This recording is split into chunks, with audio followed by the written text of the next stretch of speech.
until the speakers come up, and I'll introduce the speakers. We don't have a lot of time, and we're going to be very, very practical and fascinating. So the subject of the panel has already been presented. MK Tzipi Livni has already introduced it very comprehensively. In the meantime, I'll introduce the speakers. We have Professor Alan Johnson, and I'll introduce him in English. הוא עמית בכיר ב-BICOM UK, מרכז מחקר, שזהו ארגון בריטי עצמאי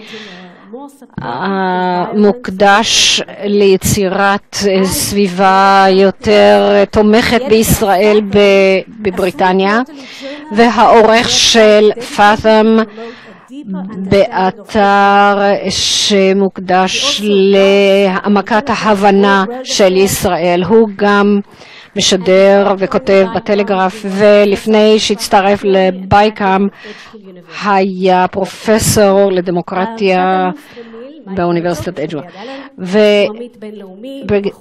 Brigadier General Mike Herzog of the Jewish People Policy Institute, and also a member of BICOM. He retired in 2010 from the IDF after a large number of important positions there, including in military intelligence and the military secretary of the Prime Minister. And next to him is Ben-Dror Yemini, who is a leading journalist He has written for Ma'ariv. In the past year, he moved to Yedioth, Ahronoth. He has published comparative studies on anti-Israeli propaganda. And in 2014, he published the book, The Industry of Lies, which studies the Israel in the media. Amir Ofek, the head of the Civil Society Affairs Department in the Foreign Ministry, which is in charge of dealing with the phenomenon of BDS. Before that, he had various positions in the Foreign Ministry, including a consul in New York City and spokesperson of the Israeli Embassy in the UK. And he joined the Foreign Ministry in 1995. My name is Pnina Sharvit Baruch. I am a research fellow here in the INSS in the area of international law, and I will join the panel.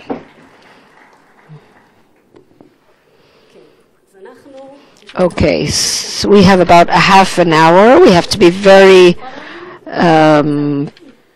practical here. I'd like to start with the question, which of course connects to what MK Tzipi Livni has said. What is delegitimization? Or make it more concrete, criticism, unfriendly steps in the international arena are not things that we haven't heard of in the past. What distinguishes between exerting public and diplomatic pressure, which is legitimate, and what falls under the category of a campaign of delegitimization of Israel? Give us just a personal example, if you can, of how do you fight it, how to fight BDS. Thanks. Well, I'm trying to cheer people up a little bit. Sometimes we win. Sometimes we win the debates. So, need something optimistic. So I won at Cambridge Union this year. I won at Queen's University Belfast. And at Exeter, even though we lost the debate, we measured the undecideds before and after the vote, and we won over 80% of the undecided. So I thought I'd say a little bit about what is it, what works, so to speak. I think that the most important thing to do is to reframe the conflict. People think that Israel has peace in the palm of its hand, and for perverse reasons, it just won't hand it over. So you have to reframe the conflict, really is. It's not a Wild West movie between goodies and baddies. It's a complicated, tragic, unresolved national question between two peoples, both of whom have the right to national self-determination. So we're for two states, for two peoples. When you do that in most European audiences, you immediately create a we in the room. I am for two states, you are too, aren't you? And 95% of the room are for two states, for two peoples. The 5% are the other people on the panel and the people who organize the meeting, the BDS crowd, okay? So you establish a we, and then you go on a journey together with those people over the course of the next hour, hour and a half or so. Very briefly, one, establish Israel's credentials as a seeker of peace. scared of complexity. I believe in taking people through it in the right way. What happened in the Peel Commission, the UN resolution in 47? What did Israel offer after 67? What happened at Camp David and Tabor and Annapolis and so on? People don't know the history. You'd be amazed. You go onto campus, someone is wrapped in Palestinian flags and Palestinian stickers. You say to them, do you know what happened in 1948? And they don't. They have an idea of a clear blue sky, that all the Palestinians were simply driven out, so they don't really understand. So go through the history. Take opportunities to draw the audience into the harsh reality of Israel's security threats and why that makes a deal difficult and has to be negotiated. So take them on a tour. They don't understand about how many rockets Hezbollah has in the north aimed at Israel. They don't understand what Israel hoped for when it pulled out of Gaza in 2005. All of that. So, and other things as well. Knock the Palestinians off their perch also. At a certain point in the discussion, you have to bring them back in. But one last point would be this. It's a package deal. You can't, you get to talk about Israel. Ben-Dror, could you please relate to the industry of lies? How does it work?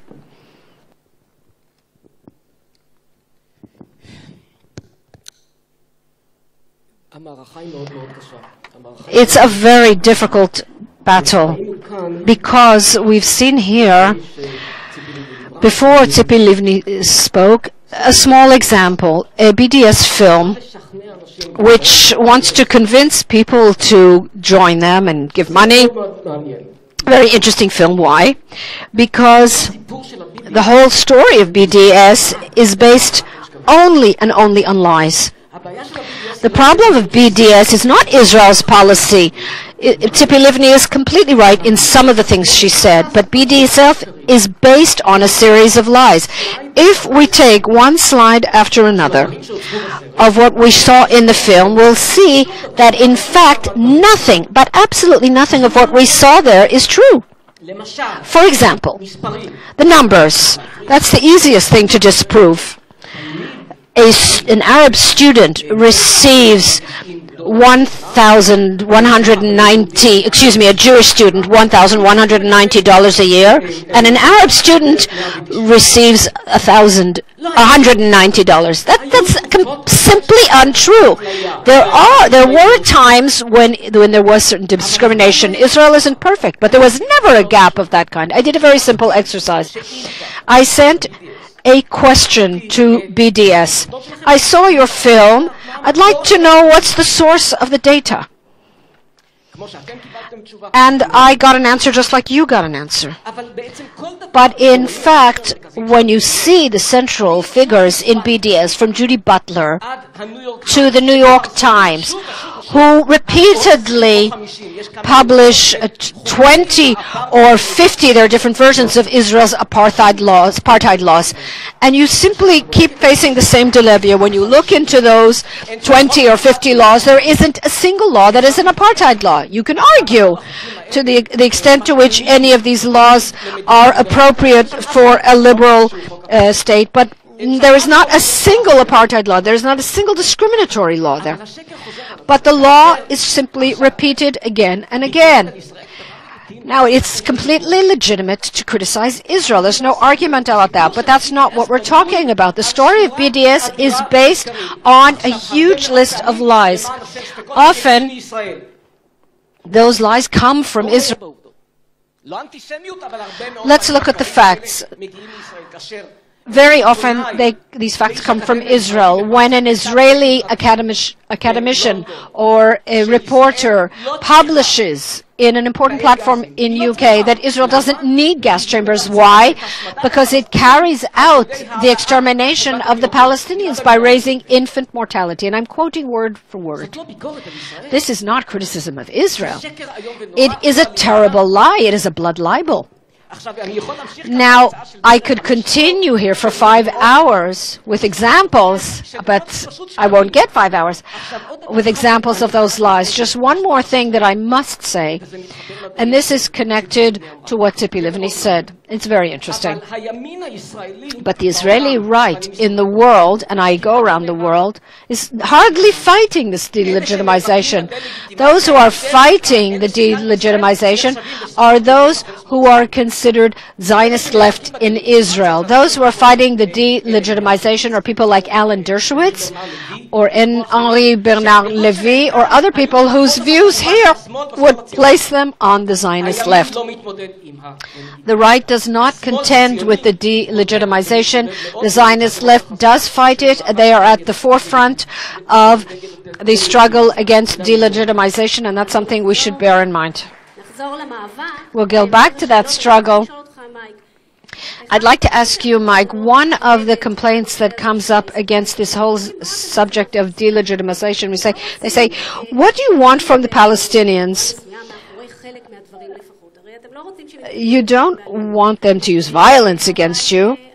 So this whole process that is intended to exert diplomatic pressure on Israel can be viewed as a non-violent means to cause Israel to change its ways, and Israel attacks them even when they go to the UN Security Council or the ICC.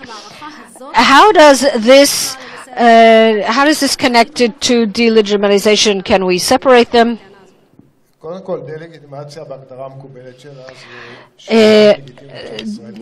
Delegitimization is the delegitimization of Israel as the national home of the Jewish people. Now the question is, there's a pretty large gray area between criticism in Israel. Most of the delegitimization is not done explicitly. They don't say Israel shouldn't exist in most cases.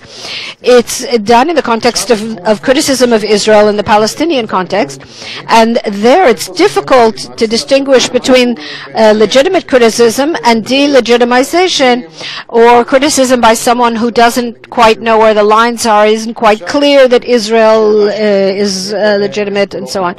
It's very difficult to distinguish between them. I don't have very much time, but we do have ways to uncover the true intention behind things. If we take the video that we saw, they wrote that their first goal is to end the occupation of 67. But if you go into their website, the BDS website, which was built in 2005, we'll see that it says there to end the occupation of Arab lands. It's not clear that's from 67 or 48. Alan Finkelstein, who's one of the greatest critics of Israel, said last year, most of these people who are involved in maligning Israel, they have an ulterior motive. They don't want Israel to exist.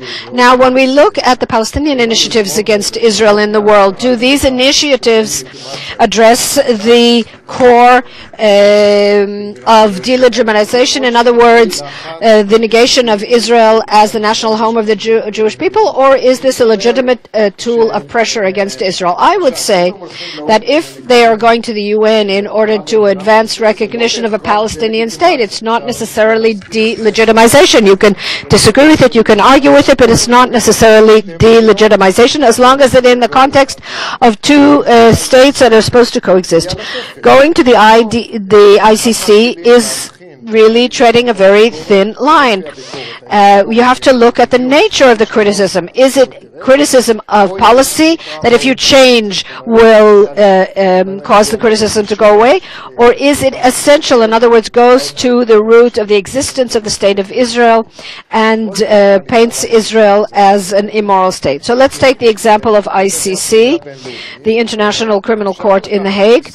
You could take Israel and maintain that a specific act is a war crime. Of course, we will all fight that and so on. That doesn't automatically turn that into delegitimization. But the distance between that and the claim that Israel in essence is a war crime is very thin and can be much too easily crossed. Amir, a question to you. How do you, as a representative of the government, how does Israel make that distinction? Can it make that distinction between different types of criticism and relate to them differently? How do you cross through this minefield which has a mixture of legitimate and illegitimate claims?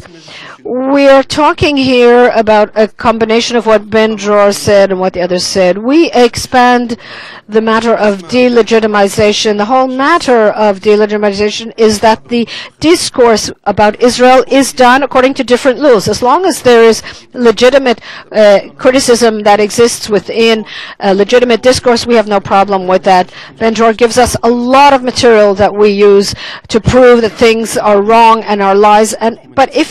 And then if there is a fair argument, we win. The problem is that most of our struggle is to return Israel to the boundaries of a legitimate discourse. If somebody writes in a European newspaper, a good newspaper, every few months, maligns Israel terribly, and he is presented as an expert on the Middle East, and we discover that in 3 random weeks he sent a few hundred tweets against Israel. The lack of proportion is the first point in treating Israel differently. The fact that the treatment of Israel is obsessive. It's unreasonable. The same newspaper writes about Israel 2.7 times a day. It's legitimate. But when he writes about it 2.7 times a day during, before, during, and after the Arab Spring, and Israel gets the same survey as the Arab Spring, then what we are demanding is that the discourse about Israel go back to the rules that every discourse about every country happens. And so that's even before we discuss the content. We want the delegitimization to involve different principles and values. If in the university you can argue about anything in panels and debates, that's fine. But when Israel tries to bring a lecturer, a diplomat, and he seemingly, in the name of freedom of speech, is not given any freedom of speech, that's a completely different situation. So the delegitimization of Israel begins even before the content, and it's in the fact that it is treated according to different rules that the organization itself doesn't accept. There are rules of the discourse about Israel, and that's the first thing in restoring legitimacy before even getting to the content itself. I want to ask 2 questions at the same time. One of them is that there's nothing new. We always had criticism, it'll always have criticism, and therefore we don't really need to be taken aback by this. The question is whether we should be taken aback by it, but the second question also has to do with time and place, and that is the claim that no matter what Israel does, there will always be criticism against it because of anti-Semitism, because of anti-Israelism, because of people being against the mere existence of the State of Israel, and first of all, it will always be and always will be, and it doesn't matter what we do, there's no connection between Israel's policy and this criticism, this BDS, and the delegitimization of the State of Israel. So now, Amir, let's let you begin this time. How do you see it with your experience in the Ministry of Foreign Affairs? Can you please ask again more clearly? Do you see a difference between what is happening today and what happened, let's say, 10, 20 years ago? And do you see a difference because of the different policy Israel is adopting? Is there a rise in intensity? Is there a major change when policy changes? Well, the Ministry of Foreign Affairs, because we're an operative ministry and we can't only rely on discourse and media, that is the beginning of the lead, and then you have to take another step, which is what we call, is it true? So we go and we check empirically. We go to culture entities in Israel with experience of over 30 years, and we say, is it different now than it was before? Are people less cooperative, and are they saying that for political reasons? And in most places they said no. And in terms of quantity, it's more or less the same, as opposed to what you read in the papers. So if you don't like Israel, or if you hate Israel, or whatever criticism, it's the same. It's a constant, to the point that we have half a joke, a bit of a black humor. What is anti-Semitism? Hating Jews more than necessary. there is like a certain level of hate for Israel that was a constant throughout the years, and the discourse of it and the way it appears in the media suddenly has become increased. And so in the hardcore it doesn't really matter, but the ability of the hardcore to take an event that has to do with Israeli policy and make use of it and exploit it, it depends on the audience at hand. With some audiences it is accepted more, with others less so. But I think that on the ground we feel that the policy itself is limited relatively in its impact, although the dialogue and the discourse and the images are different. In a protective edge we saw that BDS was 10 times as high, from 7,500 to 75,000 on the websites and so forth. But the public opinion did not change before and after, not too prominently. So in terms of the policy, the discourse was in the same circles that was a critic in the first place. Ben-Dror, what do you think of this question? Is there a change? Does policy have an impact? Two things. First of all, you really do need to make a distinction between this hard core of the BDS that says things very explicitly. Ali Abunima and Omar Baruti are saying in their own voices, we oppose the solution of the ending of the occupation. We oppose the existence of the State of Israel, certainly as the nation-state of the Jewish people. They are saying it's explicitly. The problem is with the second circle. The second circle are those people who do not oppose Israel's existence per se. They are the ones that we are losing, and that answers your second question. We are losing them because many times we must admit that because of Israeli policies, it is easier to convince certain people of their policy, the anti-Israel, the BDS, because they are frauds. They're not saying our aims are 1, 2, 3, and they consist of eliminating Israel and the right of return, which means completely eliminating Israel as a Jewish people state. They are saying, of course, it's fraud. They're saying it's something that is justified on the international law level, which is wrong because no such precedent exists that says, even the human rights law decreed a few years ago that there is no such right in international law, and has actually rejected a plea by by Greeks from the Turkish side of the border. But most of the people who are joining BDS simply don't know. They have no idea. They think that they are in some sort of non-violent organization against the occupation. That is not true. They are being misled. And another thing, BDS has an impact. I'll give you an example, and I will end here because I know you want me to. The idea of the United States, the American President Obama, to Jeffrey Goldberg. I think he gives him periodical interviews, maybe 3 times a year, and every time there are headlines from it. And he said one single sentence several months ago that no one in Israel didn't quote, no one in Israel quoted, but should have had not a red light come on, but a red spotlight.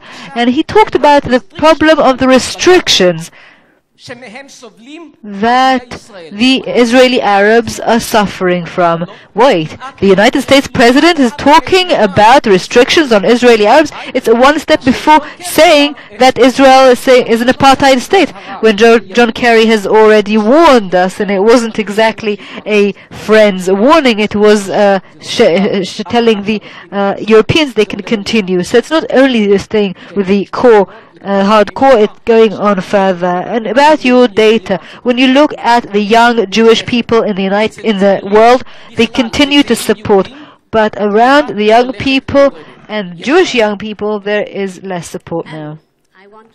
Give us just a personal example, if you can, of how do you fight it, how to fight BDS. Thanks.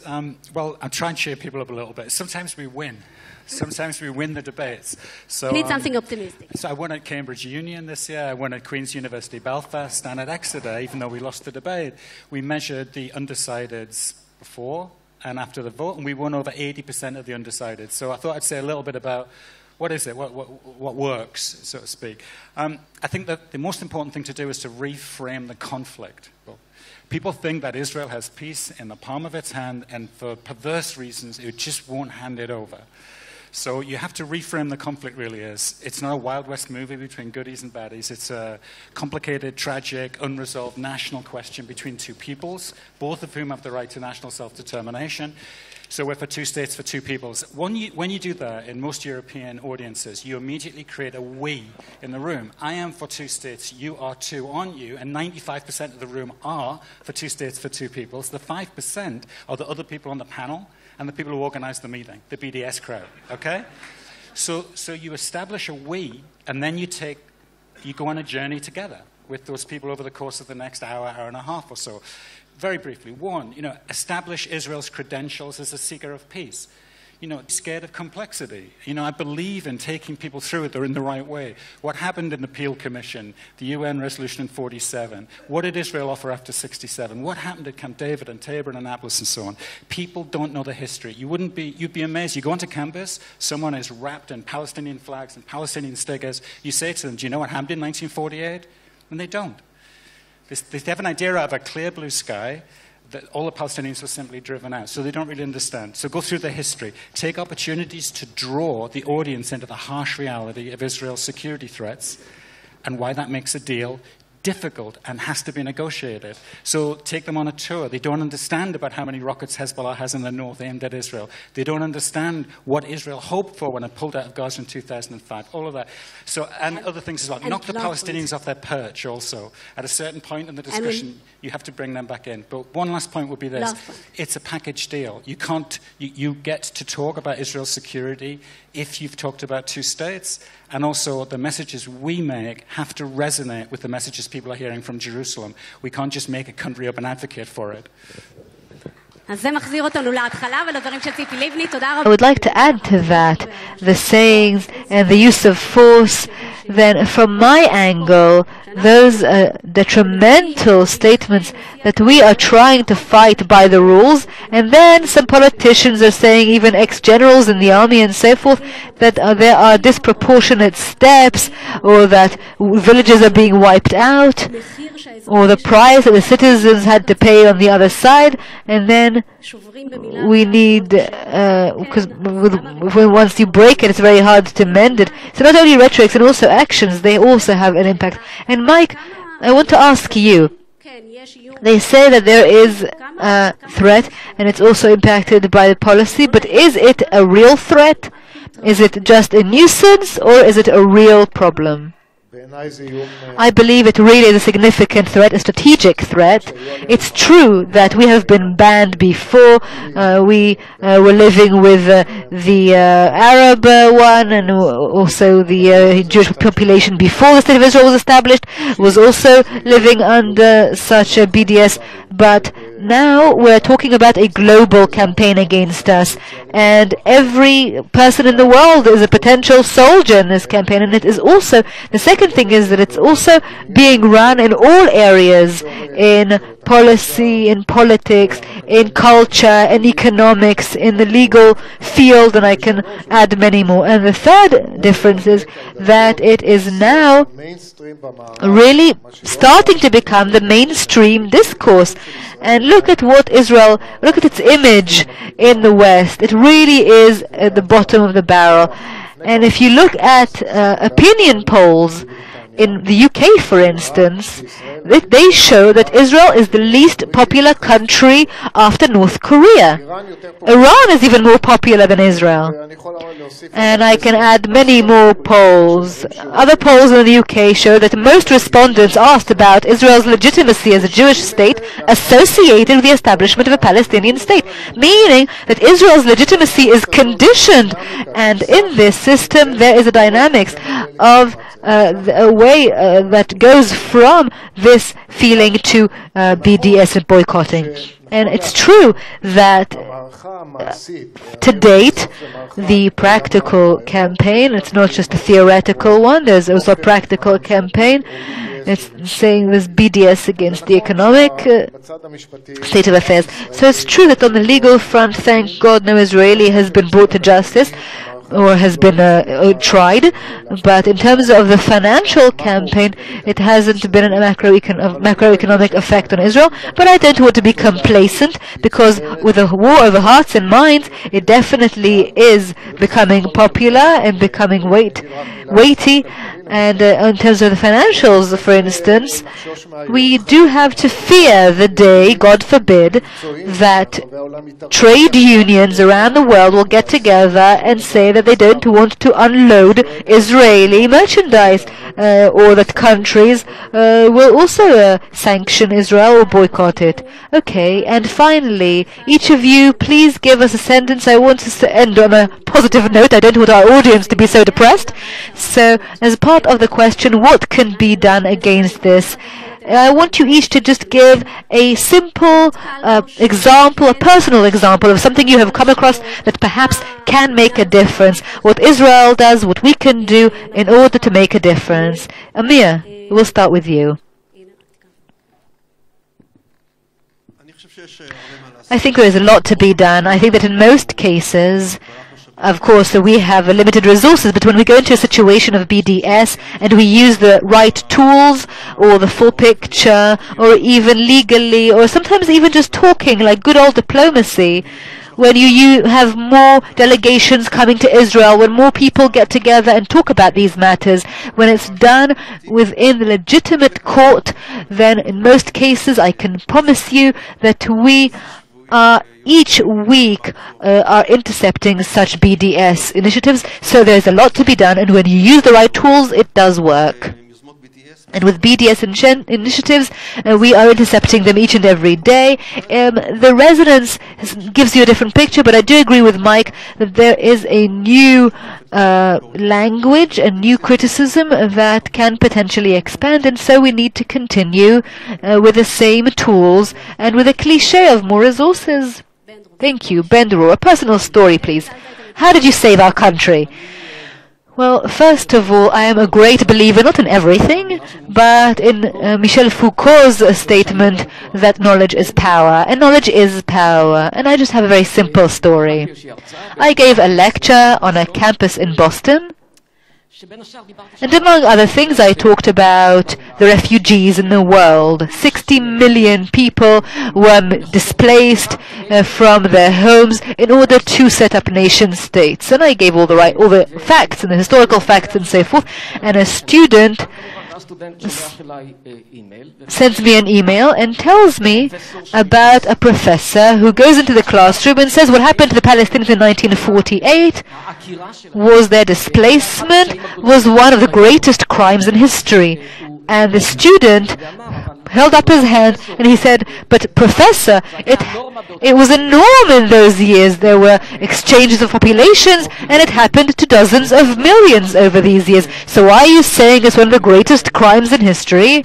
And so the professor told him, "Listen, we're now talking about the Middle East conflict. You can say what you have to say in your greater history, European history lessons and so forth, but forget what you have to say." And the student said, "I'm really sorry, but we're talking about the Middle Eastern conflict, the Israeli-Arab conflict." Okay, then, sir, against the backdrop of this same conflict, more Jews were deported from countries, Arab countries, and more property was taken. So it doesn't matter what the professor said, I won. Okay, Mike. Okay, there are just too many examples and recommendations to be said, but I will say very shortly that in terms of the government, they need to clearly define what delegitimization is, and I have to tell you there is no such definition in the various ministries I have worked with. We need clear strategy, we need resources, and I think we need to even appoint a person in charge with resources and tools to act. And against those who are really initiating this campaign, I think we need to be more offensive. We need to uncover their true intent, and not only on behalf of the State of Israel. There are many tools that can be developed on this front with a public opinion that is being brainwashed and fighting fighting for the image of Israel. I think that we should try to talk, have the discussion tilt not about the war, as Ben-Dror said, about the narrative, but beyond the prism of the Israeli-Arab prism, to really show Israel's new face. We have to talk intellectually and to have real fighters, really big star speakers who can speak for Israel, and also emotionally. The Palestinians excel at the emotional front, and we are not so good. And there are many people who can be partners here, and some perhaps do not know. And I will give you a very personal and short story. Several years ago, I was blacklisted. I was prevented from going to Spain because I was the IDF secretary of the Minister of Defense, because of the targeted killing of Salah Shkhade, and I was invited to Spain, and I was told I could go because the law was changed. And why did they change the law in Spain?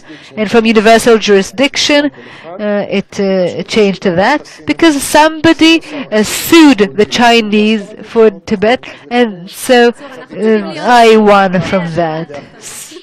Alan, give us just a personal example, if you can, of how do you fight it? How to fight BDS? Thanks. Well, I'm trying to cheer people up a little bit. Sometimes we win. Sometimes we win the debates. So, you need something optimistic. So I won at Cambridge Union this year. I won at Queen's University Belfast and at Exeter, even though we lost the debate. We measured the undecideds before and after the vote, and we won over 80% of the undecideds. So I thought I'd say a little bit about what is it, what works, so to speak. I think that the most important thing to do is to reframe the conflict. Well, people think that Israel has peace in the palm of its hand, and for perverse reasons, it just won't hand it over. So you have to reframe the conflict, really is. It's not a Wild West movie between goodies and baddies. It's a complicated, tragic, unresolved national question between two peoples, both of whom have the right to national self-determination. So we're for two states, for two peoples. When you do that in most European audiences, you immediately create a we in the room. I am for two states, you are too, aren't you? And 95% of the room are for two states, for two peoples. The 5% are the other people on the panel and the people who organize the meeting, the BDS crowd, okay? So you establish a we, and then you go on a journey together with those people over the course of the next hour and a half or so. Very briefly, one, establish Israel's credentials as a seeker of peace.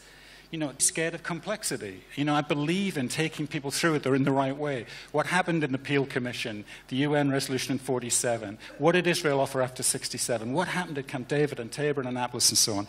People don't know the history. You'd be amazed. You go onto campus, someone is wrapped in Palestinian flags and Palestinian stickers. You say to them, do you know what happened in 1948? And they don't.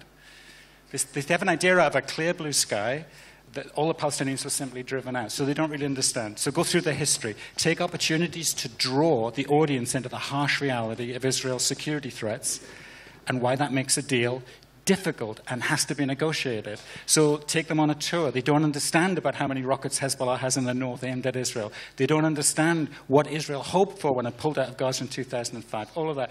So, and other things as well. Knock the Palestinians off their perch also. At a certain point in the discussion, you have to bring them back in. But one last point would be this.